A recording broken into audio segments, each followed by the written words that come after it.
As I'm writing this, Halloween is fast approaching and mysteries are back on the menu again. Games are rarely conservative in their use of mysteries as plot points.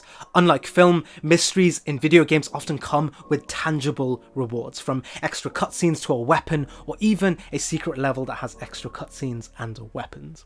It can be argued everything in Dark Souls, if taken at face value, is a mystery. Nothing really makes sense if you treat Dark Souls as you would any other AAA title. These games, they narrate your adventure and spoon-feed you spiel about good over evil. You must beat up the bad guy and make him stop doing bad things, that's why you're good. Dark Souls doesn't do that. Well, at least it doesn't if you are paying any attention. Don't get me wrong, there is something of a narration and dialogue about morality in Dark Souls. Our first NPC encounter is quick to tell us a prophecy of triumphing over a curse by ringing the bells of awakening. But we're not told the nature of this curse, nor who caused it, nor even really how to fix it. Those details are never actually spoken to us. That information exists in the subtle details, from gameplay mechanics, environmental details, and the fragments of lore we get from individual item descriptions that in totality paint one of the greatest stories in video game history. I'm not exaggerating. If you don't believe me, believe the thousands of video essays written about Dark Souls lore on YouTube. Shout out to VartyVidya, of course, but I'm not here to put VartyVidya out of a job and tell you about the intricate lore of Dark Souls. Instead, I'm here to talk about one of the most prominent mysteries of the entire series. Our story starts right at the beginning of the game. After you've created your abomination of a character, you're told to choose a starting gift. Let's see what we have available to us then. Firebombs sound nice. A DPS head start is never a bad idea.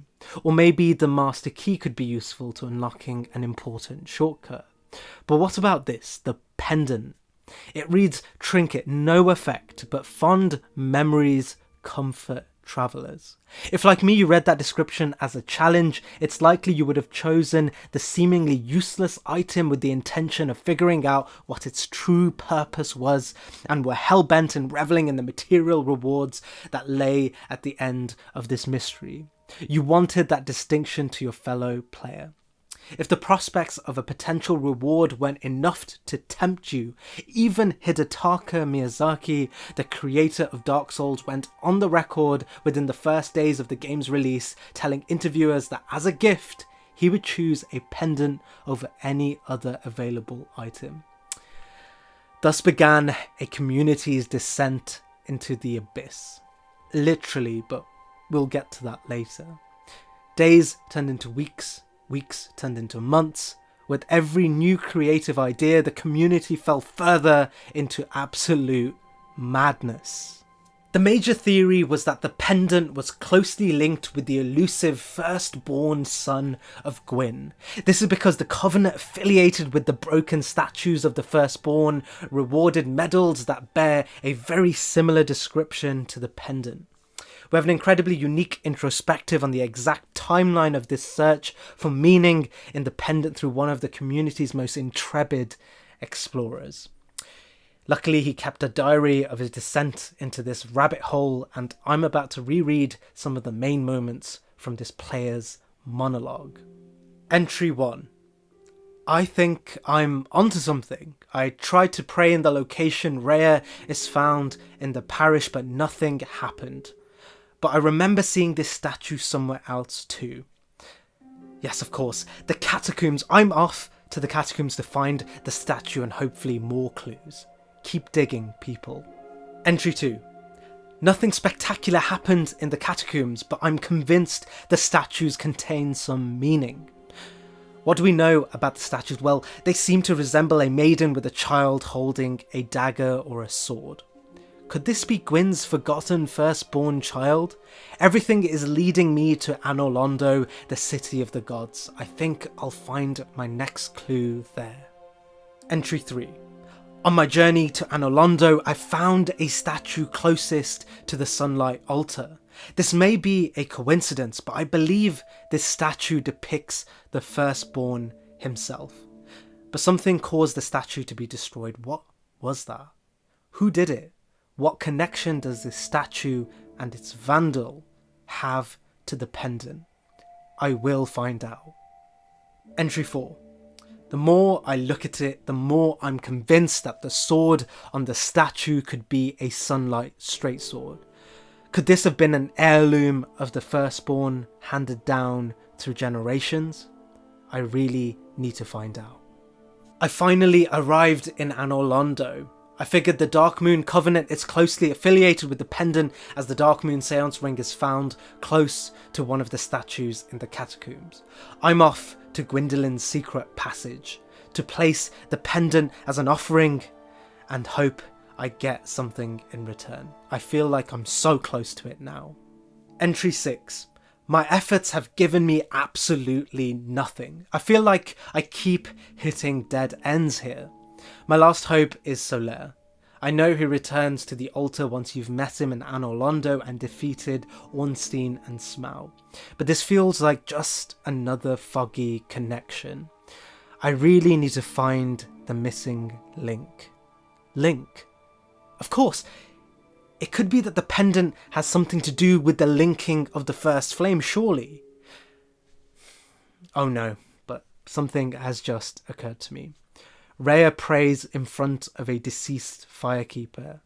Either the firekeepers are somehow related, or she is praying to the firekeeper, as kindling bonfires is a ritual for the way of the White Covenant. Either way, this would debunk my previous theories. I'm losing both my trailed and fucking mind right now. I've tried everything, brute force so many walls, spoke to every NPC, nothing is changing. There has to be something, I know it, it's out there somewhere. Final entry. Right, I just noticed something. Behind Frampt there is another statue of a maiden holding a child, similar to the one that Rhea prays to. Could this be a doorway blocking what we've been looking for this entire time?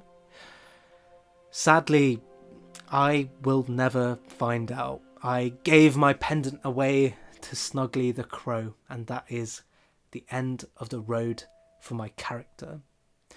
Good luck to everyone else. I hope my investigation was helpful. This user and his monologue represented the majority of the community's feelings towards this mystery. Following this, many would join the user and leave the trail for good. But one section of the community sought to take this maddening task to the very peak of insanity. They believed, what if the pendant alone was indeed useless? But if you were to collect enough pendants, this would change things entirely.